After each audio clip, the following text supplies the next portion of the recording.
Opinión, realidad y debate sobre los temas que me interesan. Junto a Fernando Paulsen. La clave me escucha.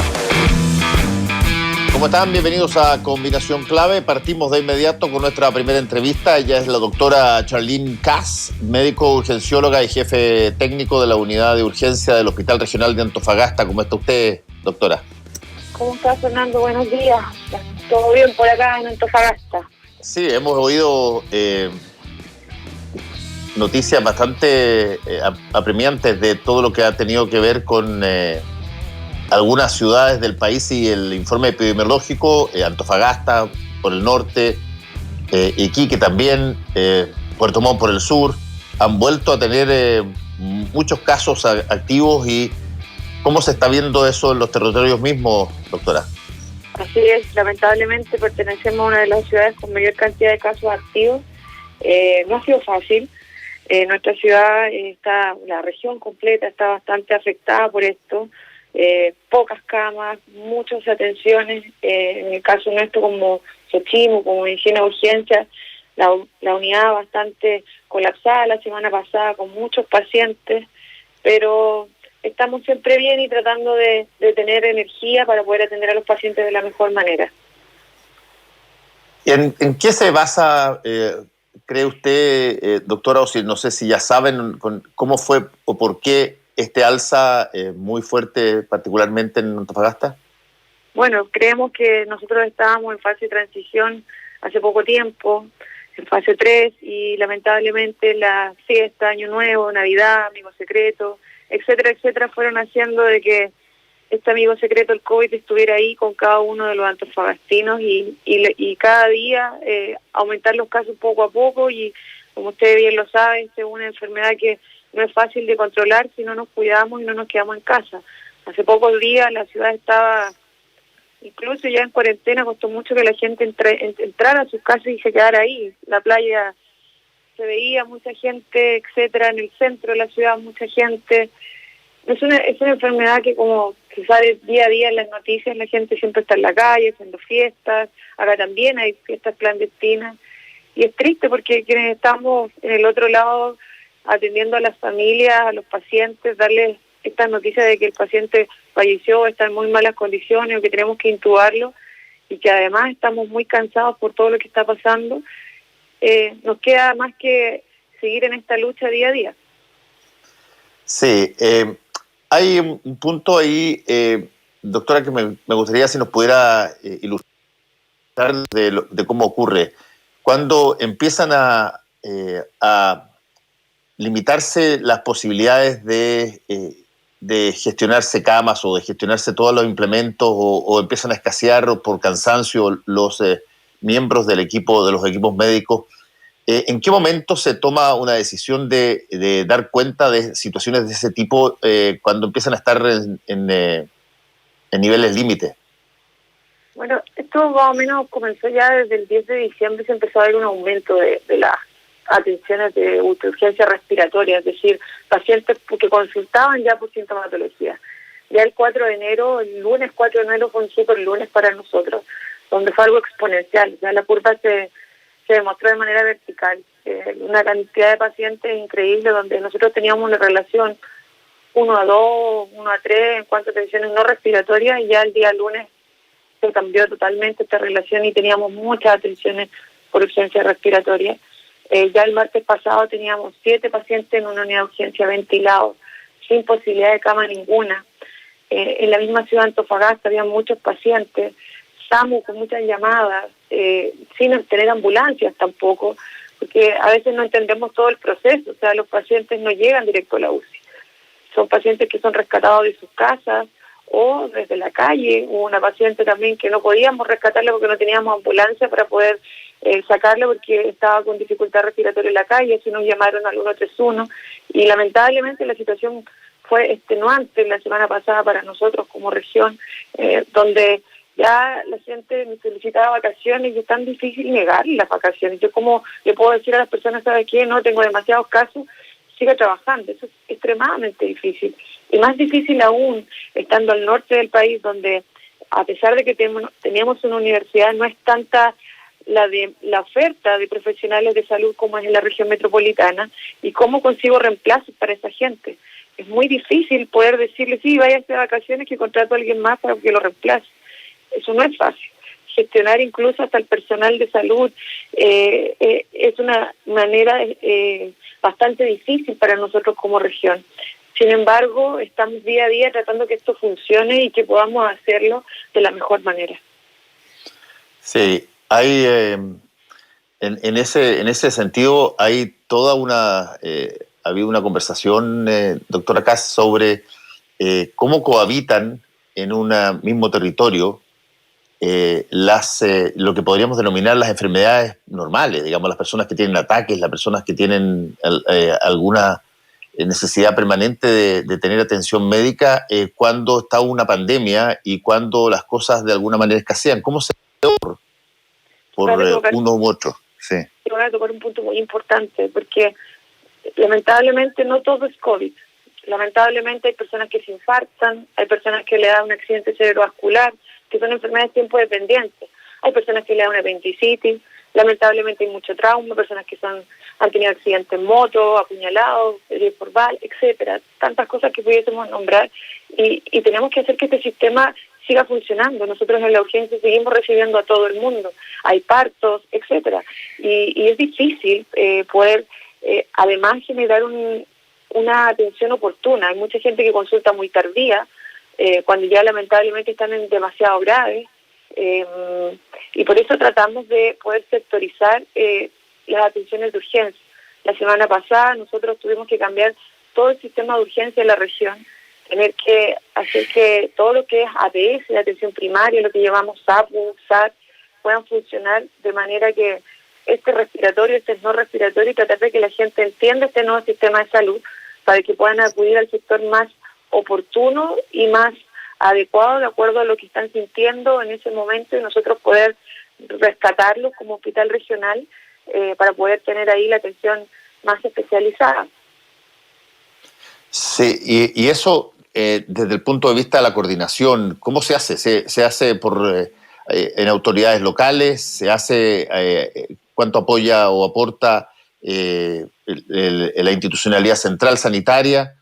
Por supuesto. En el caso mío también trabajo en el Servicio de Salud Antofagasta, estoy a cargo del Departamento de Gestión de Urgencia y Paciente Crítico del Servicio de Salud y lo hacemos como servicio completo, o sea, la verdad estamos en comunicación semana a semana, reuniones por Zoom, reuniones presenciales para poder coordinar, la prensa nos ha ayudado mucho local para que la gente se difunda cómo van a trabajar, un trabajo en conjunto con la municipalidad, con el sistema de atención primaria, los centros locales mismos, con los directivos de cada sector. Yo creo que la pandemia es clave y nos ha enseñado muchas cosas, y entre eso es trabajar en equipo.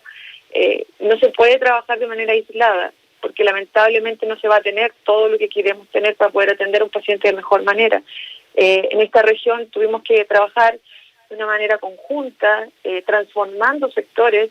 Tuvimos que cerrar el hospital militar, el servicio de urgencia, estas 2 semanas, esperamos un mes, para poder potenciar el hospital regional, porque como lo dije, lamentablemente la región no tiene tanta oferta de profesionales, por lo tanto hay que potenciar otras urgencias para que funcionen. Ha sido bastante difícil, pero estamos trabajando coordinados y en equipo, que es lo que, insisto, nos respetó la pandemia y que como Sociedad Chilena de Medicina de Urgencia tratamos de enviar ese mensaje a todas las regiones y a todo el país, que medicina de urgencia es trabajo en equipo, es preparación, es una atención oportuna a todos los pacientes y sobre todo esperando lo que llegue día a día, esperándolo lo más preparado técnicamente posible. Sí, estamos conversando con la doctora Charlene Kass. Hay un tema también, doctora, que es interesante en ver más o menos cómo se da la preparación anticipadamente para determinadas materias que van a ser tema inevitable. Digamos, una de esas tiene que ver con todas estas nuevas cepas que han aparecido y que de repente empiezan a aparecer en distintas partes del país para dar cuenta de que ya llegaron a Chile, la británica, la brasilera, qué sé yo. Y eso como es nuevo, ¿cómo se advierte, digamos? ¿Cómo se capta algo que no se ha visto antes, digamos? bueno, es difícil poder tener que trabajar en un sistema donde estamos preparados para lo que pueda llegar. Sin embargo, los laboratorios reconocen estas cepas nuevas y al mismo tiempo está la prevención epidemiológica. Lo que en buena hora estamos muy atentos a las fronteras del país y sabemos que de dónde están llegando los pacientes, las mismas personas al momento de escoger viajar fuera del país tienen que tener una responsabilidad y hoy en día hacer la cuarentena preventiva al momento de su regreso. Sin embargo, esto es día a día, como ustedes lo han visto en el último tiempo, casi una suerte de caja de Pandora donde no sabemos cómo se comporta este virus, de que evoluciona, muta y lamentablemente cada día se vuelve más contagioso. En buena hora no más agravante, sino produce más síntomas, pero sí más contagioso. Y nosotros tenemos que estar preparados para lo que llegue, pero sobre todo, aunque suene repetitivo, es la prevención persona a persona, es decir, el cuidado de la mascarilla, que lamentablemente vemos a veces en la calle, vamos manejando, vemos caminando que hay mucha gente que no la utiliza de la manera adecuada. El contacto, el distanciamiento social, etcétera, lavado de manos permanente, yo creo que lo han escuchado muchas veces, pero a veces no se entiende esta convicción y no se cree que esto realmente está en nuestro país, en el mundo, ¿verdad? Entonces, la única manera que nosotros podamos mejorar esto es el confinamiento y al mismo tiempo el cuidado persona a persona. Sí, hay otro punto que también creo que es algo que ha sido muy, muy informado, particularmente después de varios meses de estar enfrentándose la pandemia y que tiene que ver, doctora Kass, con básicamente cómo es cómo cambia el estado de ánimo o cómo se produce el desgaste, el cansancio de los equipos médicos, los equipos que giran en torno a la pandemia, cuando se toma la decisión, por ejemplo, de cambiar a una persona, de alterar los turnos porque alguien se resiente mucho más que otras personas. Estas cosas es muy desgastante en lo personal y en lo profesional también, digamos. Y desgraciadamente, porque así es la lógica, desgraciadamente no es cosa de reemplazar personas con personas, porque tienen que tener competencias muy específicas las personas que tratan toda esta pandemia. No se trata solamente de poner a un estudiante de medicina o traer a gente de otras profesiones u otras disciplinas, porque no se trata básicamente de estar al lado de la cama de una persona y cuidarlo, sino que se requiere todo un conocimiento técnico que no es tan vasto y tan asequible, y por lo tanto cuando se resiente, ¿qué tanto se afecta a todo el sistema? Claro, yo tengo dos puntos, Fernando, muy importantes. Nosotros como Sociedad Chilena de Medicina Urgencia, que hoy en día pertenecemos a la mesa asesora del ministro, que en buena hora lo logramos, porque lamentablemente la visión siempre es desde el punto de la cama crítica, o lo que es la UCI, la unidad de cuidado intensivo, pero estoy con algo muy importante, la gente que trabaja en urgencia, en el prehospitalario, es decir, SAMU, incluso atención primaria, es gente que realmente estamos desgastados porque lamentablemente somos los que primero damos las noticias a los familiares, somos aquellos que atendemos todo lo que llega, todo, desde la gripe más simple hasta la infección por COVID más severa que tenemos que intubar al paciente y por supuesto todas las otras patologías. Y debemos estar preparados constantemente. Nosotros como Sociedad Chilena de Medicina Urgencia tratamos de apoyar a todas las personas que trabajan en urgencia. Hoy en día tenemos un bonito proyecto de poder entregar más información, de poder acompañarlos con información detallada y actualizada, cómo se deben tratar estos pacientes, pero desde la perspectiva de urgencia, del momento mismo, donde tenemos que estabilizar esos pacientes, donde decidimos, este paciente se va a la casa, este paciente queda hospitalizado en una cama media, o este paciente queda en UPC o lo vamos a intubar. Es por eso que es muy importante capacitarnos día a día, en que los profesionales puedan hacer al mismo tiempo, además de todo su trabajo, tener que hacer rotaciones con personas un poco más experimentadas, es decir, la preparación in situ. Al mismo tiempo también sugerimos que existan los espacios seguros donde en la misma urgencia pueda haber una habitación donde hay un psicólogo permanente para poder escucharlos, porque no es fácil tener que atender a un paciente que está con dificultad respiratoria y consciente y decirle te voy a intubar, y quizás sea la última persona que vea el médico en el momento que está introduciendo un tubo por su boca, y ya no poder contactarse con su familia y no saber más de ella, y no sabemos si esa persona va a despertar. Eso es bastante difícil, incluso para al momento de darle esa información a la familia. También creemos que es muy importante tener un sitio donde poder hablar con los familiares para tener una información adecuada, donde los familiares puedan estar sentados y escuchar al médico que le está dando estas noticias, sean buenas o malas, de una manera adecuada. Ese desgaste físico es enorme y, como usted bien lo dijo, no es fácil reemplazar a las personas, pero tenemos que estar ahí apoyando, motivándolos día a día, con, por ejemplo, en el caso nuestro, con un simple dulce tratamos de repartir día a día un caramelo, porque el turno ha sido extenuante, no han tomado agua todo el día, algunos no han ido a comer, porque justo en la hora del almuerzo llegó lamentablemente un paro cardíaco, o porque justo en la hora del almuerzo llegó otra cosa más, y así pasaron las horas, las personas no comieron. Sé que suena dramático y triste decirlo, pero esa es la realidad de nuestras urgencias del país, donde los pacientes llegan día a día, momento a momento, y esto no para. Las funcionan 24/7 y tenemos que atender a todas las personas y siempre tratar de atenderlos con la mejor sonrisa, que mucha gente se queja porque lamentablemente los servicios de urgencia no son así. De ahí viene la visión de nosotros de estar día a día apoyándolos tanto en lo técnico como al mismo tiempo en lo personal, para poder aprender a trabajar en un servicio de urgencia de la manera adecuada, trabajar bajo estrés. Sí, ahora desde el punto de vista de lo que se viene aquí en el futuro cercano, ¿qué es lo que se está haciendo? Viene, entre otras cosas, el proceso de vacunación, doctora, y me gustaría saber si es que ya están de alguna manera, no sé, ordenadas las cosas para ese momento que entiendo que debería partir en términos masivos relativamente pronto. En algunas regiones como Antofagasta se vacunó a la mayoría del personal, es decir, desde la atención primaria hasta la UPC y los diferentes servicios de atención. Eso fue bastante bueno, fuimos el primer SAMU en el país donde su personal fue vacunado. Sin embargo, hay muchas partes donde lamentablemente se priorizó, y digo lamentablemente, a otros sectores de salud, como en la unidad de crítica y lo que es la gente que trabaja en urgencia, insisto, en el prehospitalario PS, no fue considerado en la prioridad de vacunación. Esperamos que cuando lleguen estas nuevas vacunas, tanto de Pfizer como Sinovac, podamos obtener estas vacunas, y al mismo tiempo, cuando sepamos qué servicio de salud o qué sector de región, etcétera, o comuna se vacune, al igual como se hizo acá, se toman los nombres y se organizan los sistemas de vacunación.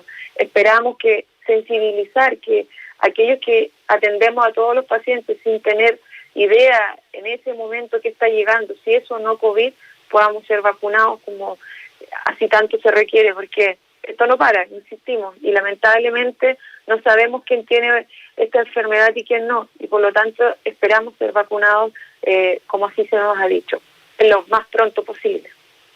¿Y cuántas vacunas les han señalado que llegan a Antofagasta, doctora Kass? Como le digo, en Antofagasta ya se vacunaron, la semana pasada se vacunó a toda la región. Eso fue bastante bueno y fue una de las comunas que se priorizó para la vacuna. Eso nos alegró bastante porque ya la gente trabaja con una estamos hablando del personal médico, digamos, ¿no? Personal médico, sí. Al mismo tiempo también los abuelitos que están en estos LEAM, y también la gente del Sename también fue vacunada. Eso fue una alegría para la región, un poco de esperanza dentro de todas las cosas que nos está pasando. En todo caso, en términos de el proceso de vacunación, ¿esto va a seguir? ¿Cómo se puede ordenar esto? Porque una cosa es los procesos clásicos que tenemos, que son súper buenos en Chile, de vacunación masiva, pero eso funciona bajo la lógica de que no hay restricción presencial. Uno puede acudir, meterse en una escuela y estar todos ahí esperando hasta que finalmente pasa rápido el tiempo y listo, sales vacunado. Pero cuando tú tienes situaciones de distancia física obligatoria y te tienes que cuidar, ¿cómo se avisora el periodo masivo de vacunación bajo esas condiciones? Al igual como hicimos acá en Antofagasta, tiene que ser coordinado, tiene que ser con listas de persona a persona, Cada servicio clínico entrega un listado con nombre RUT, se les dice horarios donde las personas tienen que acudir. Por supuesto siempre van a haber errores. Yo creo que el humano, aunque trata de planificarse, siempre en la desesperación comete el error. Pero sin embargo se trata de que esto pueda ser lo más planificado posible, y como se hizo acá en Antofagasta, espero que se haga en el resto de las regiones del país de una manera coordinada, donde los servicios de urgencia, hospitalarios, puedan ser vacunados de manera oportuna, con nombre, RUT, donde no tan solo vacunamos al médico, sino vacunamos a todo el personal que está con el paciente en ese momento, digamos, incluso el auxiliar de servicio que lleva las muestras al laboratorio. Eso se hizo acá. Nosotros como servicio de urgencia entregamos nuestro listado con nombre RUT, se nos dio horario donde tenían que acudir, y así de esa manera fue lo más ordenado y evitamos la aglomeración, que obviamente es lo que esperamos y pregonamos, que el distanciamiento social es lo más importante, y así lo hicimos y funcionó de una manera organizada en 3 días de vacunación en la región completa. Sí, aquí Alejandro Rebeco pregunta: ¿cuántos contagiados por vacaciones por traslado de ciudad que no sean residentes de Antofagasta? ¿Tienen esas cifras ya? Nosotros cada día estamos con 300 en promedio de personas contagiadas. Eso es bastante para una región, y hacer la trazabilidad de esas personas. Hace pocos días tuvimos casi 500 personas en contagio nuevo. Es difícil entregarle una cifra de quiénes por vacaciones o por viaje específicamente, porque no la tengo. Pero sí puedo decirle que al día en Antofagasta en un promedio son 300 personas, llegando a un pic de 500 personas, 400 y fracción, casi 500 personas contagiadas por día. Eso es mucho.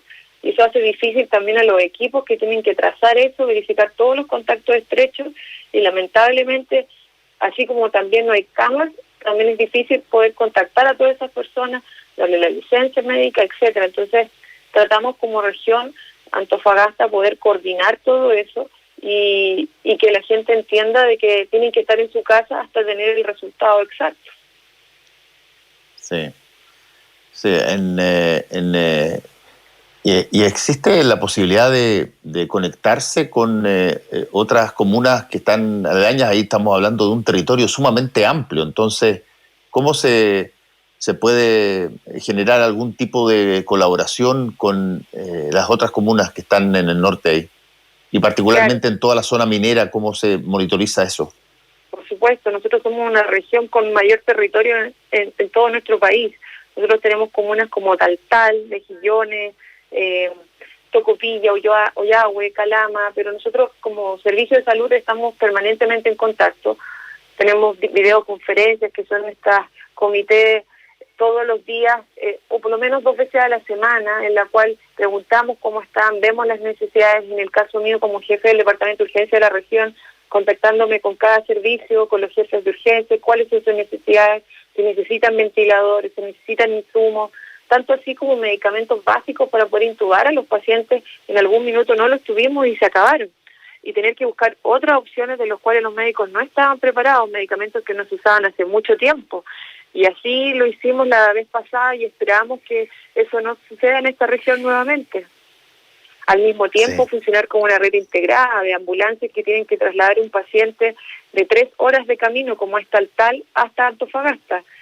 Pero así estamos día a día, tratando de que con mucho ánimo y con mucho optimismo, de que la gente se sienta acompañada de los servicios de urgencia, que como Sociedad Chilena de Medicina de Urgencia poder apoyarlos.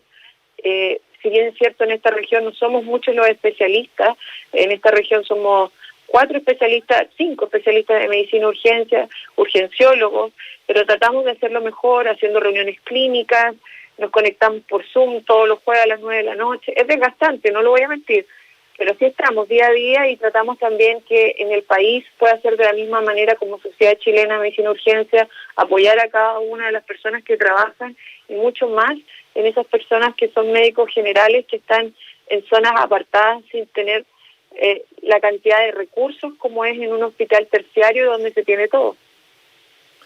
Sí, y en el caso de la actividad minera, doctora, ¿cómo se hace ahí? Porque se sigue trabajando, ¿no?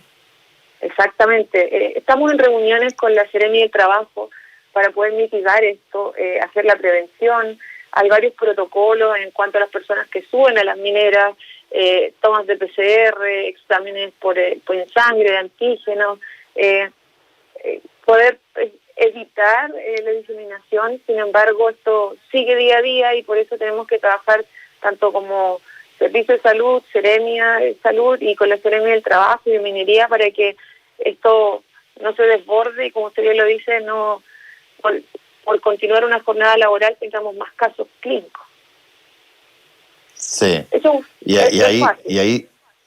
y se han dado casos específicos por ejemplo, cuando hay que bajar a la mina, cuando hay que estar en situaciones donde ahí el trabajo aislado no es particularmente la forma de hacerlo, digamos. Bueno, ahora la mayoría de los pacientes que llegan ya saben están asintomáticos. Hay una rigurosidad en cuanto a eso, de que no pueden subir a trabajar a los sectores mineros si tienen síntomas. Se les hace una serie de encuestas día a día, o cuando tienen que trabajar se presentan algún síntoma.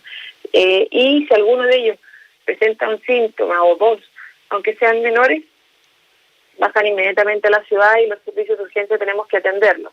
Eso también colapsa aún más nuestro sistema porque son personas que la mayoría no son de la región, entonces vienen de otras partes a trabajar, pero lamentablemente así estamos y a pesar de todos los esfuerzos que tratamos de hacer para que esto no pueda, lamentablemente tienen que seguir trabajando en las mineras y cómo lo que podemos mitigar eso es con prevención, con exámenes preventivos, con encuestas, etcétera. Es la única manera para poder controlar un poco esto. Sí. Y en términos de perspectiva, tenemos ¿cómo ha sido, por ejemplo, no sé si ustedes han podido ver también la relación en términos de los casos que se dan en Antofagasta entre adultos mayores y juventud? ¿Hay alguna diferencia? Sí. ¿Ha cambiado algo de lo que era antes? Sí, bastante. En el último tiempo tenemos muchos pacientes de la cuarta, quinta década. Tuvimos pacientes alrededor de, yo creo que sería un 10 a 15% de edad entre 20 y 30 años, y de 40, 50 años a 60 fueron muy pocos, pero ahora esto se invirtió y tenemos muchos pacientes graves de 40, 50 años. Es bastante triste tener que intubar a este tipo de personas y al mismo tiempo personas de 80 años es menor el número al año pasado, pero igual obviamente sigue siendo la mayoría de las atenciones críticas de los pacientes. Y ahí viene lo muy triste y muy difícil de decir, en la cual tienes que evaluar si el paciente tiene sobre 70 años, si vale la pena intubarlo o no. Eso es extremadamente difícil, donde tienes que ver escala funcional, si la persona podía caminar por sí mismo, y empiezas a hacerle preguntas a la familia previo a eso, y lamentablemente tienes que tomar la decisión si intubas a un paciente así o no, porque ya no hay más ventiladores. Eso es hasta incluso verbalizarlo es muy complicado. Doctora Charlene Kass, médico urgencióloga y jefe técnico de la unidad de urgencia del Hospital Regional de Antofagasta, muchas gracias por este contacto con Combinación Clave, doctora. Que le vaya muy bien. Muchas gracias a ustedes por la oportunidad de poder expresar lo que está pasando y sobre todo por escucharnos y a nuestra sociedad poder seguir creciendo y que nuestra especialidad pueda tener todavía la posición que debe tener en nuestra región y en nuestro país, Sociedad Chilena de Medicina de Urgencia. Así que muchas gracias, Fernando. Ok, hasta luego. Que estén muy bien, adiós. Volvemos con Combinación Clave. La clave me escucha.